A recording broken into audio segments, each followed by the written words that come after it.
Bienvenidos y bienvenida a nuestro programa Construyendo Ciudadanía, espacio de opinión y debate para la construcción, desarrollo y fortalecimiento del poder comunal. Mi nombre es Valerio Ortiz. Desde aquí, desde los espacios de TV Caricuao, Canal 66, sintonízanos. Y en nuestras plataformas digitales, TV Caricuao Piso Oficial en Instagram y TV Caricuao Oficial en TikTok, en YouTube. Bueno, hoy tenemos como invitado a Carlos Conde, secretario regional por el Partido Comunista de Venezuela. Joven, luchador, revolucionario. Bueno, Carlos Conde, bienvenido a los espacios de TV Caricuao, tu casa. Muchas gracias, Valerio. Todo un placer estar acá, saludar a esta audiencia de Construyendo Ciudadanía. Importantísimo ese proceso de construcción, de qué tipo de ciudadanía estamos construyendo dentro de este maravilloso proceso revolucionario que viene a transformar todo lo que debe ser transformado y debe ser cambiado. Esa es la acción revolucionaria y desde el Partido Comunista, bueno, transmitirle a toda la comunidad caraqueña, al pueblo de Caricuao, nuestro saludo fervoroso, combatiente y revolucionario del Partido Comunista de Venezuela. Bueno, Carlos, nuevamente bienvenido. Gracias. Estamos en momentos electorales. ¿Cómo el Partido Comunista se está preparando en esta campaña electoral, en este nuevo proceso electoral que, bueno, nos dicta nuestra Constitución y nos dicta nuestra República de elegir alcaldes, alcaldesas, concejales y concejalas? Y importante, Carlos, los proyectos comunales, los proyectos de los jóvenes. Sí, bueno, el Partido Comunista de Venezuela, desde su proceso de rescate, hay que contextualizar un poco lo que venimos haciendo los comunistas venezolanos y particularmente los comunistas en Caracas, desde el proceso de rescate después que una dirigencia, un cenáculo de dirigentes del partido asumieron una línea política equivocada y bueno, confrontaron al gobierno de Nicolás Maduro, además se deslindaron del campo revolucionario del gran polo patriótico Simón Bolívar y además en un proceso oportunista de acumulación de fuerzas o supuesta acumulación de fuerzas, dieron al traste con algunos principios de nuestra organización revolucionaria. Desde este momento en que comenzamos a rescatar un conjunto de militantes y realizamos unas acciones ante el Tribunal Supremo de Justicia para el rescate del partido y que fuesen devueltos los derechos políticos de los asociados a esta tolda política, bueno, venimos en un crecimiento bastante vertiginoso, bastante importante, que hoy nos coloca como segunda fuerza política de la revolución a nivel nacional y en Caracas. Eso responde pues a un prestigio que tenemos nosotros y nuestra organización desde hace más de 90 años. Este es un partido que se fundó el 5 de marzo de 1931. Nació, por supuesto, en la clandestinidad. Estamos hablando de la época de Juan Vicente Gómez, en donde había un inciso constitucional que prohibía la propagación de las ideas comunistas. Y bueno, nuestro Partido Comunista ha estado siempre en una labor de vanguardia, asumiendo las trincheras del movimiento popular y sobre todo el movimiento de la clase obrera, trabajadora de nuestro país, y ha asumido, bueno, diría yo, unas luchas que lo ha posicionado en momentos históricos dentro de espacios importantes del proceso de liberación nacional y las perspectivas de construcción del socialismo para nuestra patria bolivariana. Nosotros no solamente somos un partido marxista-leninista, sino que en Venezuela tenemos la particularidad de abrazar el ideal bolivariano, fundamentalmente el pensamiento antiimperialista de nuestro libertador y de nuestros libertadores. En tal sentido, dentro de este marco de la campaña electoral, un partido marxista-leninista, nosotros no nos consideramos un partido electorero, pero entendemos que dentro del juego de la democracia liberal burguesa, claro, nos corresponde participar dentro de ese escenario. Y nuestra Constitución nos lleva a eso. Nuestra Constitución además nos permite ese ejercicio clásico de la democracia, pero además lo profundiza. Nuestro comandante Chávez, cuando irrumpe en Venezuela y comienza a construir una nueva categoría de la democracia que rompe con ese esquema que nos impusieron además la democracia liberal burguesa y el esquema cuarto republicano de Cocopellano, de una democracia representativa. El comandante Chávez nos habló de una democracia más directa y represiva. Representativa y represiva. Ciertamente, muy represiva, muy represiva. Nosotros como Partido Comunista sabemos mucho de esa historia, tenemos compañeros y compañeras que ofrendaron su vida, su obra, su inteligencia, pero también consagraron, bueno, su sangre a este hermoso proyecto de liberación de nuestra patria. Nosotros, bueno, estamos impulsando ese ejercicio de democracia directa, que es la gran apuesta que hizo nuestro comandante Chávez dentro del marco de la nueva categorización de democracia, y eso nos permite a nosotros, bueno, comenzar a construir desde los espacios comunitarios, desde las bases comunales, desde las bases obreras, ese andamiaje que necesitamos nosotros para ese ejercicio efectivo de la democracia. Es importante colocar sobre el relieve que el comandante Chávez primero tuvo que dragar, que secar ese pantano en el que se hacía política aquí. Eso era un pozo séptico, claro, lo que heredamos nosotros en la Cuarta República, y entonces el comandante Chávez tuvo primero que secar ese pozo séptico y generar unas bases sobre las cuales se edificara un nuevo modelo democrático. Y en tal sentido, con el presidente Nicolás Maduro, en este proceso de continuación y desarrollo histórico de nuestra revolución, bueno, ha permitido realmente que esa comuna onada del comandante Chávez hoy sea tan tangible, tan concreta en las acciones diarias y cotidianas de un pueblo consciente, de un pueblo organizado, de un pueblo movilizado, que transforma su propia realidad y sus condiciones de vida material dentro de las comunidades. Como Partido Comunista de Venezuela estamos desplegados. En el caso de Caracas, en los 299 circuitos comunales, acompañando al pueblo. Esto es un partido que entiende que no es el pueblo el aliado del partido, sino que es el Partido Comunista el aliado del pueblo. Y enarbolamos todas sus banderas. Es el mismo pueblo, por supuesto que sí. Nosotros, mira, hemos tenido grandes experiencias en ese proceso de reencuentro con el pueblo, y digo de reencuentro porque nuestras bases militantes estuvieron un poco distanciadas de esa realidad por la antigua dirigencia de la que te comenté, que no quiero ni siquiera nombrar a esos señores. Claro, por supuesto. Y es importante, Carlos, porque la revolución bolivariana viene a juntarnos, todos estos partidos, Tupamaro, el PCB, PSUV, ORA, o sea, todos estos partidos que defienden el proceso revolucionario, fue la revolución que los agrupa, pues, que los junta, sí, por un solo objetivo, que es refundar la república, hacer crear un nuevo ser humano, una nueva mujer, un nuevo hombre, en la base del socialismo, por medio de todas estas organizaciones sociales que tenemos en los territorios, comunas, consejos comunales, circuitos comunales y otras, las mujeres, los jóvenes organizados, los abuelos, toda la organización popular. Pues. Así es, ciertamente tenemos un programa histórico de lucha, un programa revolucionario, un proyecto, un plan que nos legó nuestro comandante Chávez, y la unidad entre los revolucionarios, las fuerzas revolucionarias, las fuerzas populares, el movimiento popular, las plataformas de lucha y todo ese mosaico de diversidad de actores políticos y sociales y sectores sociales que acompañan este hermoso proceso revolucionario. Bueno, estamos unidos en torno a ese programa, porque la unidad entre los revolucionarios es programática, no puede haber otro tipo de unidad entre revolucionarios, debe ser programática. Y ese programa que nos permite a nosotros realizar nuestras acciones diarias desde cada una de las organizaciones políticas, sociales, etcétera, lo hacemos, bueno, visorando o con la mirada puesta en el horizonte programático del socialismo como meta final y resultado inevitable de todo lo que estas fuerzas políticas que acompañan a la revolución realizan. El gran polo patriótico Simón Bolívar, a quien quiero transmitirle también un saludo de parte del Partido Comunista de Venezuela, son 13 partidos políticos que integran esa instancia de unidad patriota, revolucionaria, antiimperialista, antifascista, socialista. Y además cada uno enarbolando chavista su propia y bolivariana. Chavista y bolivariana, por supuesto. Eso transversaliza todo nuestro bagaje ideológico. El comandante Chávez, que llevamos, bueno, en el corazón y en la conciencia, y que en gran medida es quien dictamina nuestras prácticas diarias. Ese pensamiento de nuestro comandante Chávez, que vive y se mantendrá vivo en cada victoria popular de nuestra revolución. En ese sentido, esa instancia de unidad también es un instrumento de lucha de nuestro pueblo. Entonces, cada uno de esos partidos convoca dentro de sus filas militantes, dentro de sus bases militantes, a un conjunto de actores que enarbolan unas banderas reivindicativas históricas.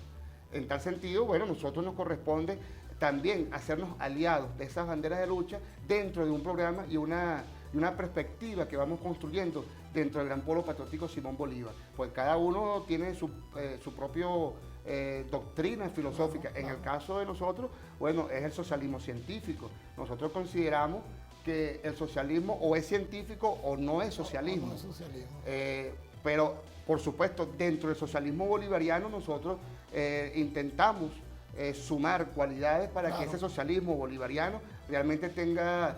o puede haber una fusión. Sí, por supuesto que sí. Son las perspectivas que se van construyendo. Son unas perspectivas que vamos construyendo para hacer posible, porque no todos compartimos las mismas visiones de trabajo para la construcción del socialismo. Acuérdate lo que decía Mariátegui.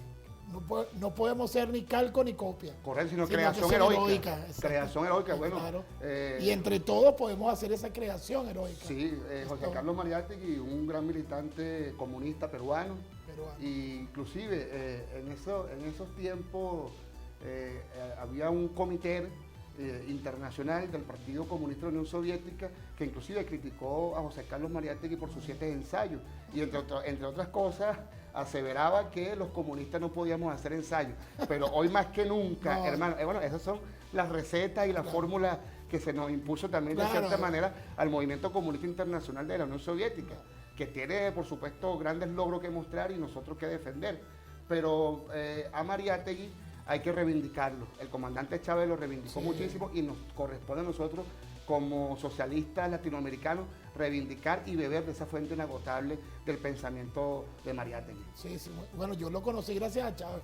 Ah, sí. Claro. Acuérdate que Chávez nos trajo se lo debemos a Chávez. Una cantidad, bueno, por lo menos en mi caso, una cantidad de actores históricos que reivindicaban las luchas humanas y bueno, uno de ellos fue ese. Léete a Mariátegui. Bueno, vamos a leerlo. Extraordinario. Carlos, los jóvenes del Partido Comunista Venezolano. Bueno, nosotros estamos ahorita en un proceso que es importantísimo de reconstrucción para el futuro, pues, porque son los que van a tomar las riendas de aquí a 40, 50 años. Claro, nosotros tenemos un proceso de reconstrucción de la Juventud Comunista de Venezuela. Una juventud comunista que fue fundada un 16 de septiembre de 1947. Esa es nuestra juventud comunista y que en otrora esa misma juventud, vamos a decir, exaltó las formas más elevadas de lucha, porque fue la Juventud Comunista de Venezuela 47, que en la época de la Cuarta República, de esa democracia burguesa, que luego de la traición del movimiento del 23 de enero de 1958, esa insurrección popular que da el traste con la dictadura militar de Marco Evangelista Pérez Jiménez y que fue traicionada por los adecos, por los copellanos, en un pacto que muchos hablan del pacto de Punto Fijo. Fue allá arriba. Pero primero fue en Nueva York. Claro, fue allá arriba. Luego se suscribe nuevamente o se ratifica aquí en Venezuela entre Acción Democrática, COPEI y URD, es decir, los socialdemócratas, los socialcristianos y los socialliberales. Que no a los socialliberales, a los socialliberales de URD lo terminaron execrando y solamente asume el bipartidismo, ese cogollo blanco y verde. Ellos traicionaron el espíritu revolucionario del 23 de enero y Rómulo Betancourt no dejó alternativa a nuestro partido y a nuestra juventud comunista, sino la de la lucha armada. Y bueno, muchos jóvenes, hombres y mujeres que tuvieron que entregar su vida precisamente porque se atrevieron a soñar y a intentar tomar el cielo por asalto. Eso es importante que los jóvenes de ahorita, que nos están viendo, que lo sepan. Esa historia de esa lucha, de esos jóvenes de esa época, 1947 y mucho más allá. Sí. O sea, que dieron su vida, que luchaban por un mundo mejor y que habían esos gobiernos representativos y represivos. Sí, correcto. Porque no te daban, o sea, lo que pasa ahorita con los jóvenes no pasaba en ese tiempo. No, por supuesto, era otro contexto y bueno, era el contexto además de la Guerra Fría y consenso de Washington, pues una cosa así. Sí, era el consenso de Washington, era la lucha anticomunista y además en toda nuestra América Latina, bajo esa tesis del Che, que decía hacer de América Latina 1, 2, 3, 4 mil Vietnam, porque era el contexto de lucha que vivía ese momento. Hoy el contexto es otro. Hoy el contexto es el camino democrático. Correcto. Es el camino que intentó Salvador Allende su oportunidad en Chile y que por no existir las condiciones adecuadas, ni objetivas ni subjetivas, bueno, sabemos lo que pasó un 11 de septiembre de 1973, cuando nuestro presidente compañero Salvador Allende, un presidente socialista, marxista-leninista, bueno, es asesinado en La Moneda y todo el pueblo chileno, todo lo que sufrió por la dictadura de Pinochet. Es importante que nuestra avalada juventud, con los Estados Unidos, porque sí, Pinochet era un títere de ellos, claro, del imperio. Claro, aquí en el continente no se ha hecho nada sin autorización de los imperialistas. De hecho, los imperialistas son los que dan las órdenes y los que establecen, bueno, los formatos de guerra y de imposición de dictadura en el Cono Sur, en toda América Latina, en América Central, África, en África. Es que nos estamos enfrentando precisamente a un esquema de dominación global. Correcto. Y en ese esquema de dominación global hay un sinfín de acontecimientos de orden político, económico, social, cultural, inclusive militar, que ponen de manifiesto con suficiente elocuencia que los endebles cimientos del orden imperialista están, bueno, cediendo ante la construcción de un nuevo mundo que es inevitable. Inevitable. Es inevitable. Y por supuesto, bueno, ellos han perdido su influencia dentro del hegemón mundial y el mundo, la humanidad, está clamando por un nuevo sistema, por un nuevo orden mundial. Nosotros decimos que este es el último imperio que verá la humanidad. Esperemos que así sea. Nos corresponde a los pueblos libres del mundo. De nosotros. Diría en el mayo francés, esa playa de jóvenes del mayo francés, el sistema se hunde, haz peso. Debemos hacer peso. Exacto. Bueno, pero es que Chávez nos los advirtió, Carlos. Está en decadencia, está cayendo. Y como está cayendo, se pone más peligroso. Y por eso vemos todas las actuaciones ahorita del imperio norteamericano hacia nosotros y hacia los países que quieren ser libres, pues como África, ahí está Mali luchando, y ahí está Burkina Faso y otros países que quieren ser independientes, libres, pues, con su soberanía.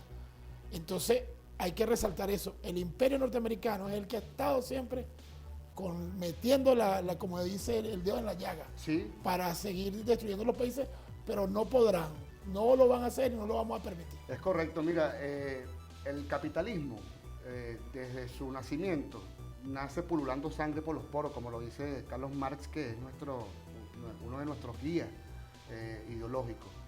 De hecho, el capitalismo va en detrimento de sus dos formas de riqueza, de sus dos fuentes de riqueza. El hombre, y por eso que el sistema capitalista es un sistema basado en la explotación del hombre por el hombre, y eso lo hace un sistema inmoral e inviable, Claro, inviable, pero además de ello también va en contra o en detrimento de la naturaleza, que es otra fuente de riqueza. Porque el capital no tiene ni ética, ni principio, ni moral. Si para el capital busca es la valoración del capital en sí mismo, por encima de la satisfacción de las necesidades humanas. Si para el capital lo que le produce acumulación de capital, por supuesto, es contaminar océanos, mares, ríos, aniquilar selvas, el narcotráfico, el aniquilamiento selectivo, la guerra, el genocidio, el culturicidio, el infanticidio, todas estas acciones deleznables, pues el capital lo va a hacer. Entonces, nuestro comandante Chávez nos lo advirtió, y nos lo advirtió además citando a Gramsci.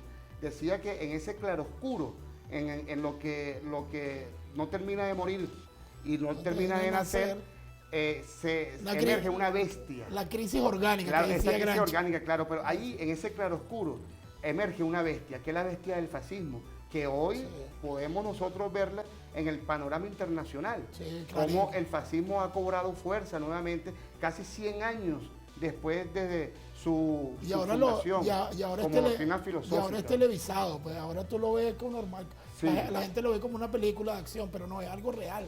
Sí, bueno, eso realmente dicta mucho de cómo se ha perdido la humanidad y cómo hay un sistema que está en decadencia y, bueno, ha soltado de la jaula a ese animal que es una bestia sedienta de sangre, y vemos lo que ocurre en Palestina. Desde el Partido Comunista queremos expresar nuestra solidaridad con Palestina, con ese heroico pueblo y con su resistencia, porque son unos patriotas que están defendiendo su territorio de la bestia sionista.